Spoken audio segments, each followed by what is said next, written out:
భాషలోని. కాబట్టి దేవుడు చెప్తున్నారు ఇక్కడ అద్భుతమైన సన్నివేశాన్ని 2 సార్లు పట్టుబడి.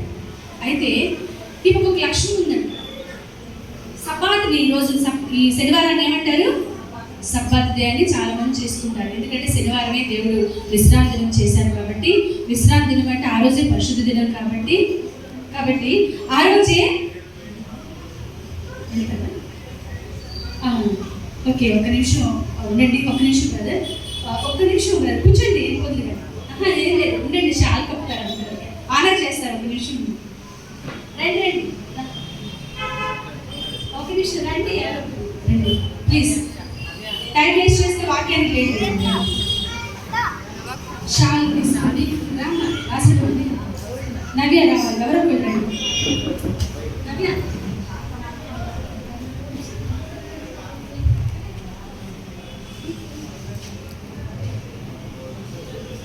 పర్లేదు, నాకు ఎంతో సంతోషం లేదు.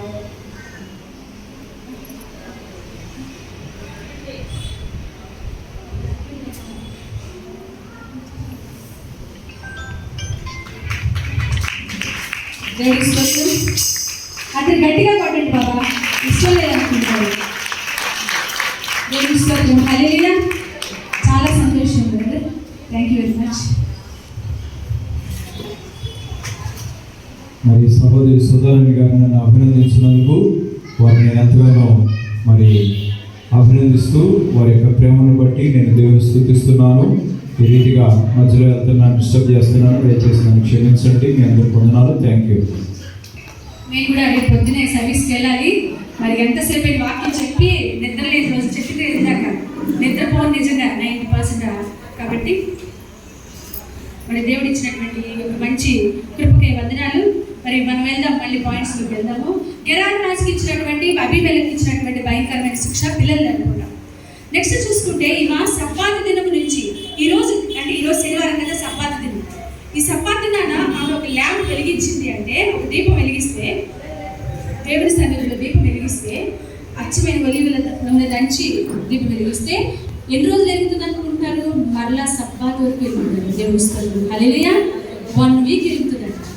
ఏ నూనె అయితే పోస్తారో, ఏ నూనె అయితే వేసి ఒత్తి వేసి వెలిగిస్తారో, ఇక మళ్ళీ 1 వీక్ దాకా ఆయిల్ పోయక్కర్లేదంట. ఎంత కృపండి, ఎంత దైవత్వం. అంటే ఇది ఎవరెవరికి సన్నిహితాన్ని తెలియజేస్తుందంటే దేవునికి శారముకున్నటువంటి దగ్గర సంబంధం. ఎంత చక్కగా వెలుగుతుంది. మనం దీపం వెలిగిస్తే ఎప్పుడైనా కరెంట్ పోయింది. ఇప్పుడంటే అందరు కరెంట్లు, ఛార్జింగ్ లైట్స్, ఛార్జర్స్ అన్నీ ఉన్నాయి. పాత రోజుల్లో మనకి ల్యాంప్సే కదండి ఉన్నాయి. అవన్నీ చిన్నవి దీపాలు పెట్టుకొని కదా వెలిగించుకునేవాళ్ళం. ల్యాంప్స్ అంటే తెలుసు కదా, గాజువి పెట్టుకొని కదా మనం చేస్తాము. కానీ ఇప్పుడు అలా లేదు. ఆ రోజుల్లో అలా ఉండేది. దైవ సన్నిధులు అలా పెద్దవి.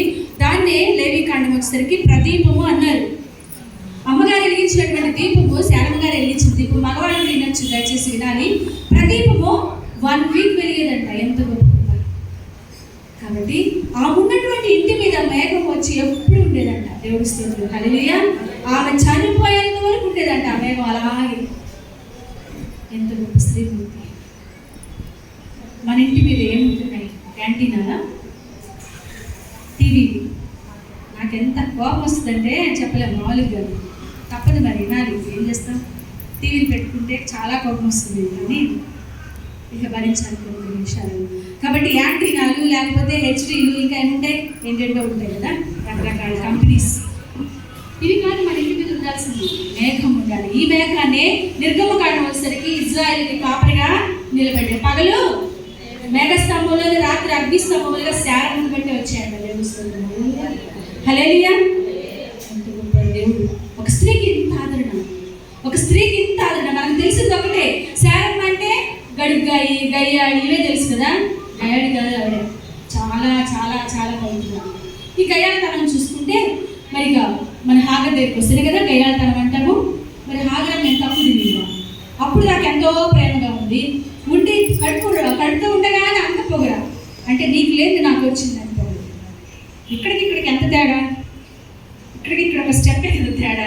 కానీ మనకి ఒక అతిశయం, గర్వం. మేము సేవకులు గర్వం అంటే మామూలు వేరే గర్వం కాదు, మేము సేవ చేస్తున్నాం కదా మంచి అభిప్రాయం చెప్పాలంటే. మీరు కూడా అలా అవ్వమని మాకు కోరిక కూడా. దేవుడి స్తోత్రం. అదే చెప్పారు సిస్టర్ ఇందాక, మీరందరూ మామూలు కాదు అని. కాబట్టి దేవుడు చెప్తున్నారు. మరి వెన్నెముకలు అని ఇందాక బ్రదర్ చెప్పారు. అలాగే మరి మనం అందరి కోరుకోవడం అదే. అక్కడ ఒక పాప ఉంది నవ్య అని. దేవుడు ఫస్ట్ చూడగానే ఒక మాట చెప్పారు, నువ్వు సేవ చేస్తావు అని. వాళ్ళ అమ్మాయి ఏడుస్తుంది, పిల్ల మాట ఎందు. కానీ దేవుడు చెప్తున్నారు, నువ్వు సేవ చేస్తానని. కాబట్టి దేవుడి స్తోత్రం. హల్లెలూయా. కాబట్టి ఒక్కొక్క కోరకంగా వాడుకుంటారు. అంటే సేవ అంటే అందరు ఇక్కడే కూర్చోవాలి, పాటలు పాడవచ్చు, ఓడవచ్చు, ఎన్నో చేయొచ్చు. మా బాగా ఉంది కదా మా మాయకుతులు, కొన్ని సంవత్సరాలు చర్చి ముడిసింది. దేవుడి స్తోత్రం. హల్లెలూయా. కూర్చాను, సిగ్గుపడకుండా కూర్చాను. ఇప్పుడు జీసస్ కాల్స్లో జాబ్ చేస్తుంది. ప్రేయర్ ఎంతో కష్టపడింది. ఏదైనా కానీ దేవుడు చెప్తున్నారు, నీకు ఇచ్చిన పని జాగ్రత్తగా చేయాలి. అయితే హాగరమ్మ వచ్చేసరికి మరి మనం ఒకసారి తరచి చూడాలి. ఏదైనా క్యారెక్టర్ వస్తే ఎవరు ఏంటి మనం చుట్టాలని అడుగుతాం, ఎవరు బీరకాయ పీచుని కూడా అడుగుతాము. ఎక్కడంటే అని ఇక బంధుత్వం ఎత్తుతాం కదా, ఫలానా ఇందాక చెప్పారు కదా సిస్టర్, మా బంధువుల ఇంటికి వెళ్ళరు, నేను ఎక్కడికి పంపించాను. సేమ్ క్యారెక్టర్ ఉన్నాయి కూడా. నేను ఎవరో తెలియదు, పేరు తెలుసు, నా పేరు సుధారాణి కల్వరి, కానీ రాణిమ్మ అని మాత్రమే తెలుసు. ఎవరు అంటే గ్రేస్ మోహన్ అక్క కూతురు. ఎవరు గ్రేస్ మోహన్ కూతురు అని తెలియదు. దేవుళ్ళలోకి వచ్చిన తర్వాత మాత్రమే నేను తెలుసు. దేవుడి స్తోత్రం. హల్లెలూయా. అంతకుముందు అంతా నేను హిడిన్ అనమాట, ఎవరు తెలియదు. నేను మంచి స్పోర్ట్స్ ఉమెన్ కూడా, డిస్ట్రిక్ట్ లెవెల్లో స్పోర్ట్స్ ఆడతాను. స్కూల్లో నా పేరు ఇప్పటికీ ఉంటుంది, నా ఫోటో కూడా ఉంటుంది కాలేజీలో, లా కాలేజీలో. అంత ఫస్ట్ ప్లేస్ అనమాట. ఓకే, అదంతా నా గురించి అక్కర్లేదు.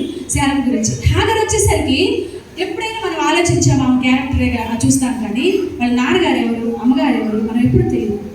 వాళ్ళ నాన్నగారు ఎవరంటే ఫస్ట్ టైం శారమ్మ గారిని ఎవరు బంధించారు, అంటే ఎవరు తీసుకుని వెళ్ళారు, శారమ్మ గారు వినాలి. శారమ్మని, ఈ బైబిల్ శారమ్మని ఫస్ట్ ఎవరు పట్టుకెళ్ళారు? ఒక్కరు కూడా చెప్పండి. వద్దులో ఉన్న చాక్లెట్స్ ఇప్పుడే చెప్పాడు కరో గారు, చాక్లెట్స్ అయ్యారు